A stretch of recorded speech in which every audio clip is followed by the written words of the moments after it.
Hello, I'm Dr. Lonnie Herman, and welcome back for another video here about what can cause your multiple sclerosis condition, even a condition like Lou Gehrig's disease, also known as ALS, where white lesions appear in the brain. And a lot of the research I've been doing recently is through a doctor whose name is Dr. Russell Blaylock. And Dr. Russell Blaylock is a retired neurosurgeon. He's done hundreds of surgeries on nerve tissue, and he really explains it quite well when he describes this topic about what's causing conditions like MS is something called immunoexcitotoxicity.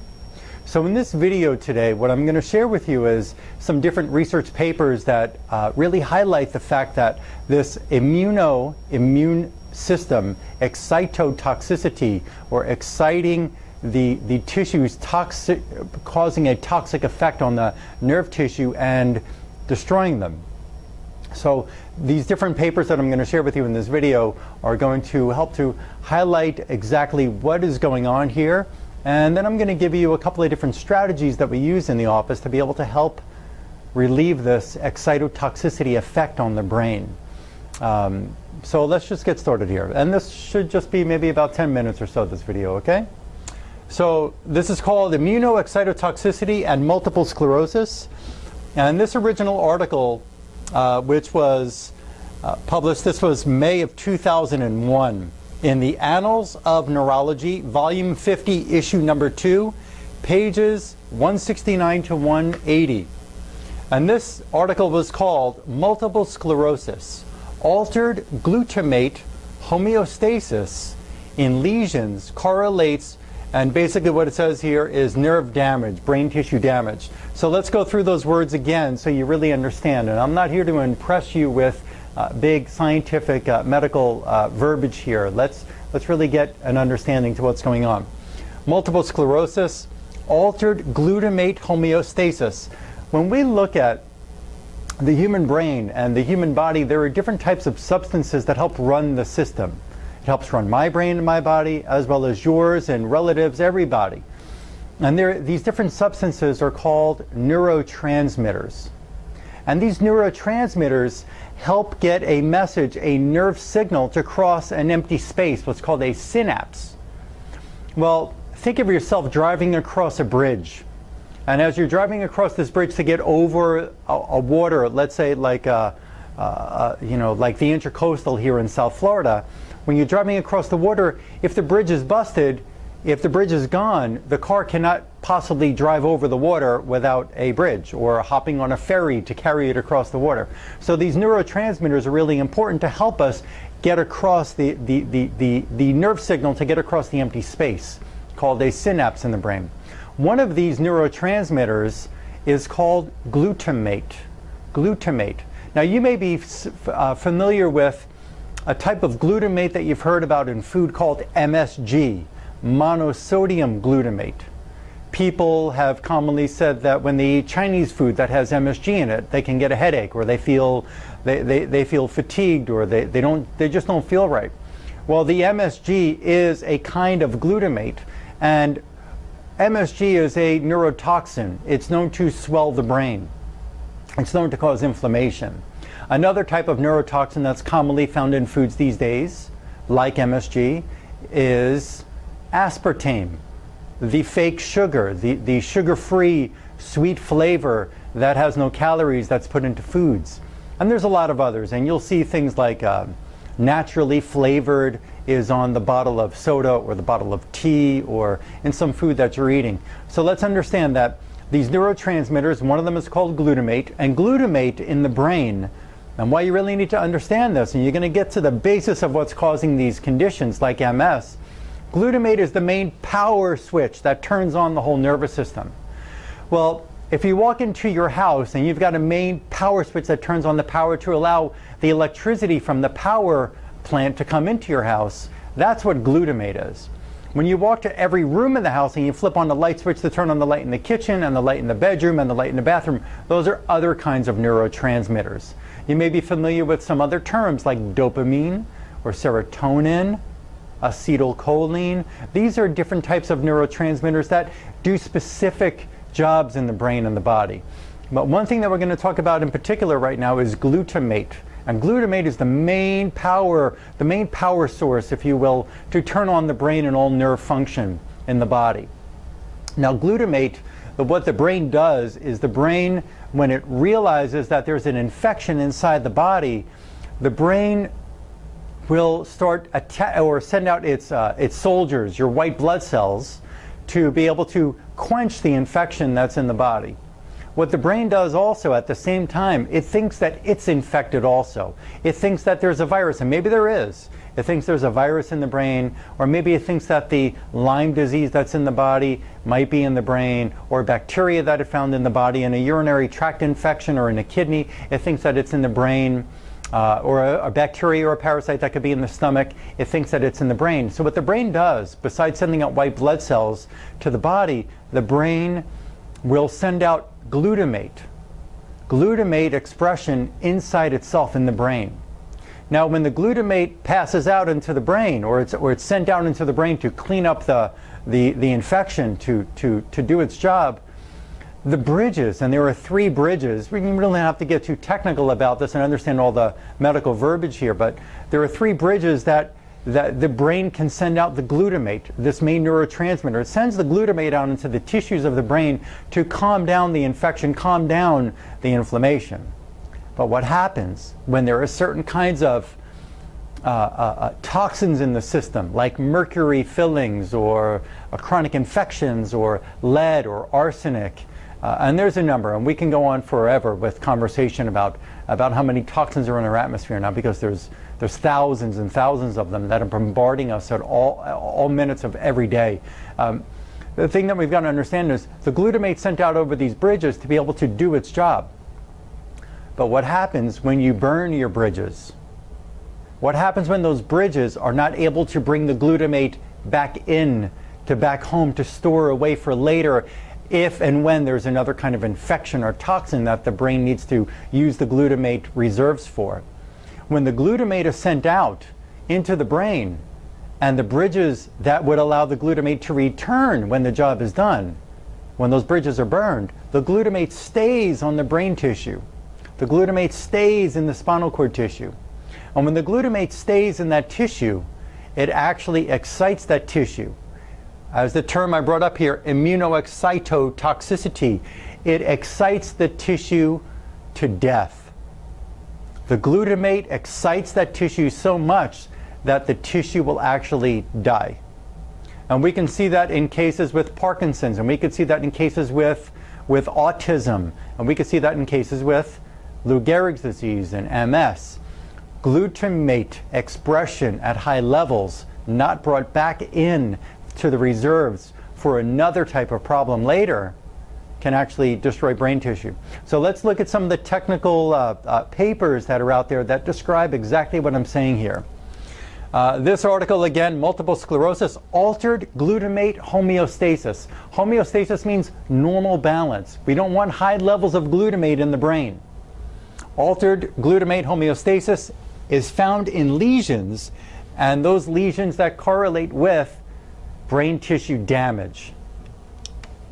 Here's what they say. Glutamate excitotoxicity recently demonstrated in an animal model of multiple sclerosis is evoked by altered glutamate homeostasis. One more time. Glutamate excitotoxicity. What did I say? If we break this word down, excitotoxicity, a toxic substance that excites the tissue to death. Glutamate is a neurotransmitter that can excite the nerve tissue to death. Glutamate excitotoxicity is recently demonstrated in an animal model of multiple sclerosis. Altered glutamate balance. They say here, in the present study, we investigated the major regulating factors in glutamate excitotoxicity in immune chemistry studies in MS and control white matter markers. So they're looking at the lesions in MS, and they're looking at normal brain, a brain that doesn't have these lesions. And they're measuring glutamate in those lesions, as well as if there's any glutamate in brain without the lesions. And here's what they say.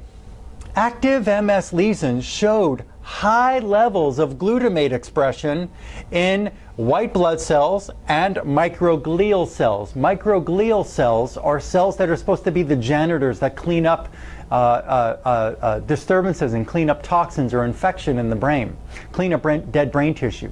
What's been recently discovered in the past decade or so is that microglial cells that are supposed to be the janitors, when they get too excited, they actually can destroy tissue as well. They can destroy your own tissue. Active MS lesions showed high levels of glutamate expression in macrophages and microglia in close proximity to dystrophic axons. What does that mean? Glutamate has been found in brain tissue very close to and within dead brain tissue, or these white lesions that appear in the tissue, these scarred tissues in the brain. Correlation between glutamate expression and nerve damage or brain tissue called axon damage was confirmed experimentally in animals. White matter from other inflammatory neurological diseases displayed glutamate reactivity also, whereas normal and non-inflammatory conditions showed no glutamate activity. Here's the fact. In white lesions, in other neurological disorders like Parkinson's, these and autism too, the areas of the brain that have stress are showing glutamate expression. In normal brain tissue where there's no damage occurring, no glutamate expression. Bottom line here, I put in bold. Thus, imbalanced glutamate homeostasis or glutamate balance or glutamate regulation. Imbalanced glutamate regulation contributes to axon and oligodendroglial pathology in MS. What does that mean? Brain tissue damage is correlated with glutamate expression.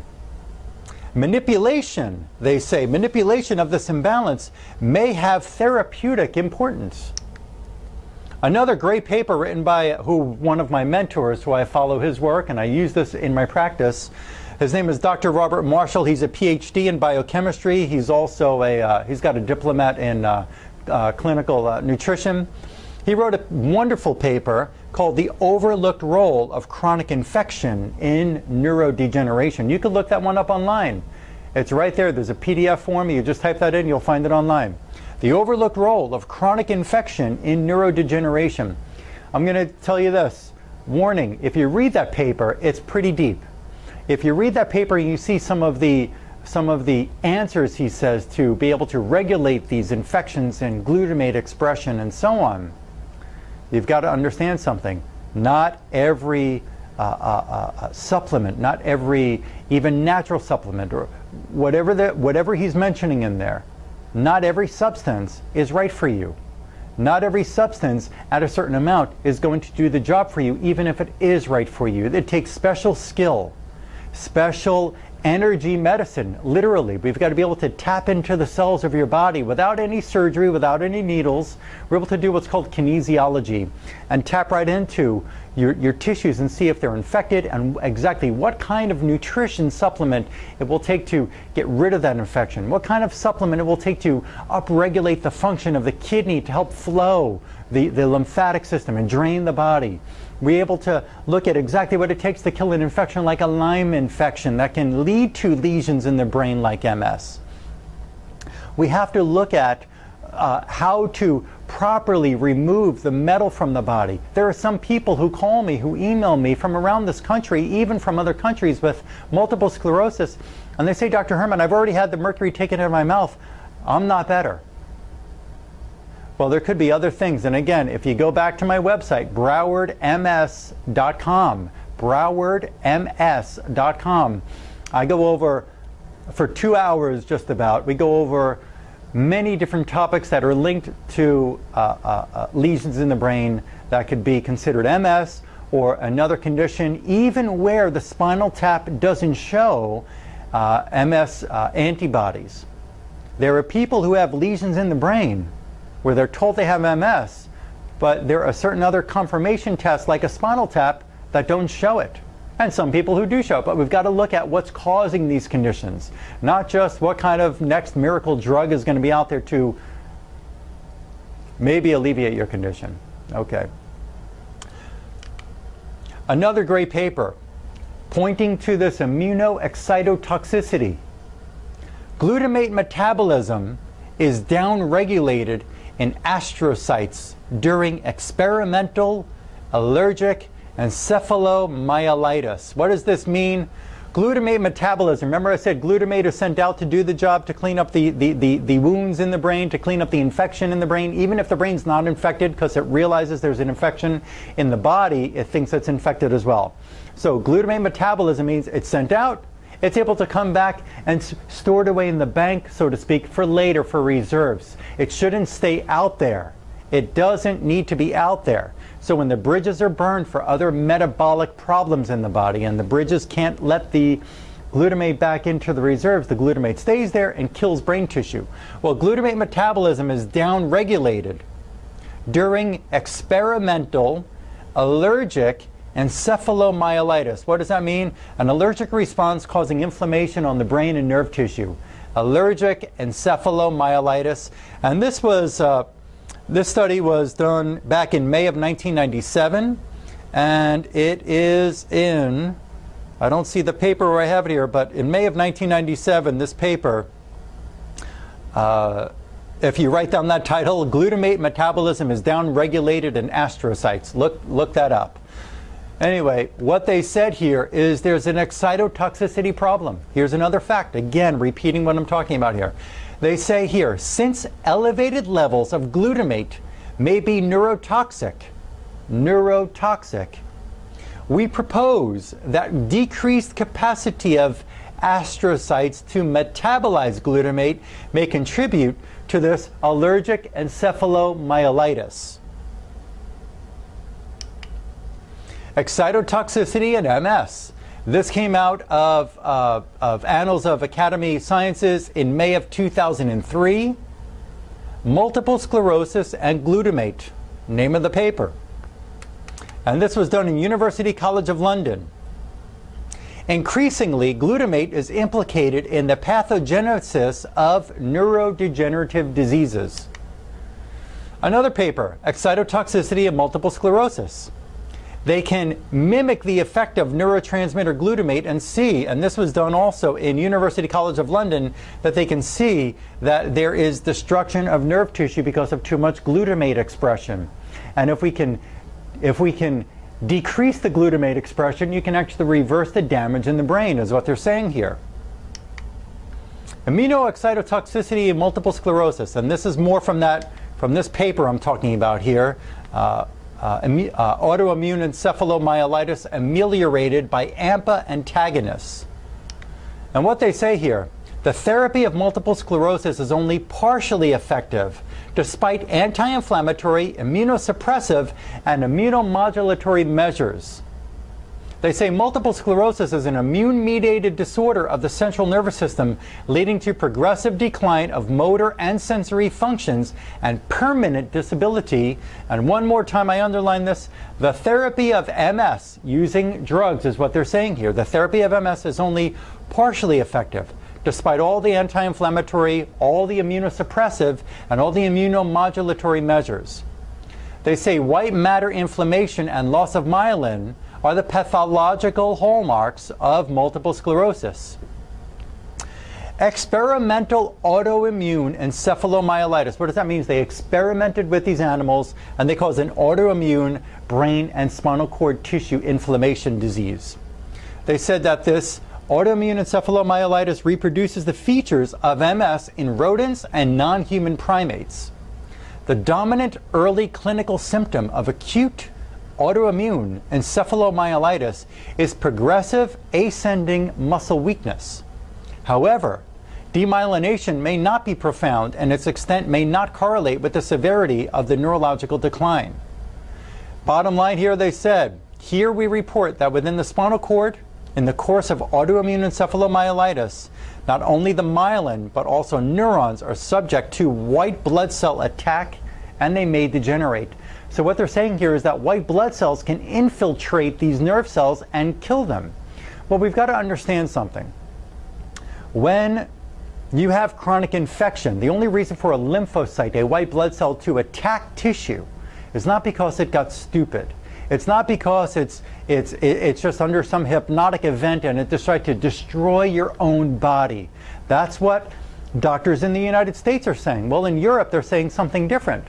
And according to Dr. Panjwani in Cambridge University, for research between about 95 and 2000, Dr. Panjwani said that all these autoimmune diseases, so-called autoimmune diseases, the body is attacking tissue where there's infection, toxin.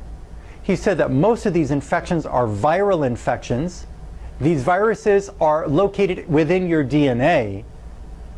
And when your DNA starts to get destroyed from environmental stresses, like cooked foods, like vaccinations, like toxins in the water and the food supply, like hairspray, and the list goes on. When these infections and toxins are in the system for so long, and these viruses in our own DNA, by the way, what Dr. Panjwani said is that 35% of our DNA are viral DNA. That when the virus switch turns on, the immune system is going to attack your own tissues. It's going to attack your DNA. It's going to attack the tissue where the virus is expressing itself. We have to quench the viruses. We have to quench the infections to be able to then go after quenching the glutamate expression. So again, what they're saying here is that they caused experimental MS-like lesions in rodents and non-human primates. They found muscle weakness occur, and they noticed that there were white blood cell attack within the tissues of the brain and in the spinal cord. White blood cells only attack where there's infection or toxin. When they can't get rid of that infection because it could be part of your own DNA, then you've got trouble. It's going to keep attacking. It's going to keep attacking and keep attacking. So in other words, we've got to get down to restructuring your DNA and protecting it. There are ways to do that. We've got to be able to go after those viruses. We've got to help your digestive system better. I get into that in another video called de-acetylation. If you just type in my name, Dr. Lonnie Herman, D-E-acetyl, A-C-E-T-Y-L-A-T-I-O-N. Pause the video, rewind it, write that down, look it up, and listen to that discussion I gave you. Dr. Lonnie Herman, de-acetylation, and you're going to see the research about how dietary influence can actually lead to, and this doesn't mean gluten, this can lead to destruction of the DNA. And destruction of the DNA allows the virus to turn on. We need to turn that switch off. We need to, you don't have a predisposed genetic outcome, you have a genetic alteration that we need to change. We can use nucleotides to do that. We can fix your digestive system, and we may need to use things like olive leaf, or there are different products that actually help to quench the viruses in the body. That may take a year and a half. That may take a year and a half to quench that part of the problem. However long it's been developing in your system to allow this glutamate expression, we've got to go after those causes. Infection equals immunoexcitotoxicity equals MS. To induce experimental autoimmune encephalomyelitis, we immunized Lewis rats subcutaneously, meaning they put an immunization under the skin in both their hind feet with a inoculum, with a toxin containing guinea pig myelin basic protein emulsified in another substance containing Mycobacterium tuberculosis. In other words, they put a vaccine into these animals with these rats with a substance that had a tuberculosis in it. Okay, and that's a kind of bacteria. And what they got, and the outcome was, neurological assessments demonstrated progressive development of tail and hind limb paralysis, leading to paraplegia and loss of the writing reflex. In other words, when they put something into the system with this bacteria and it caused too much glutamate expression once again, they noticed that paralysis developed in these rats. And again, we get more into that these white blood cells are initiating inflammation, and it causes more stress in the brain, and it leads to MS. Our results indicate that therapeutic strategies for multiple sclerosis should be complemented. If you're going to use the medications that your doctor wants to prescribe you, it should be complemented by neuroprotective measures to reduce neurological disability and neuronal injury. Do you understand what I just read there? That they said that these scientists who are doing these experiments with these rodents said, you need to start to protect the nervous system. Dumbing down the immune system, immunosuppression, is not going to protect you. Because if you have a Lyme infection, if you have a bacterial infection, if you have several bacterial infections, if you have virus expression, guess what your body is doing? It's doing its job. And its job is to stop those viruses from stressing your tissues, stop the bacteria, kill them. It's trying to remove the mercury. It's trying to remove the lead. It's trying to remove whatever is destroying your tissue. But what the doctors are telling you is right here in the US is they're saying, use immunosuppressive. We need to stop your immune system because it went crazy. It's just stupid. We need to stop it. That's immunosuppression.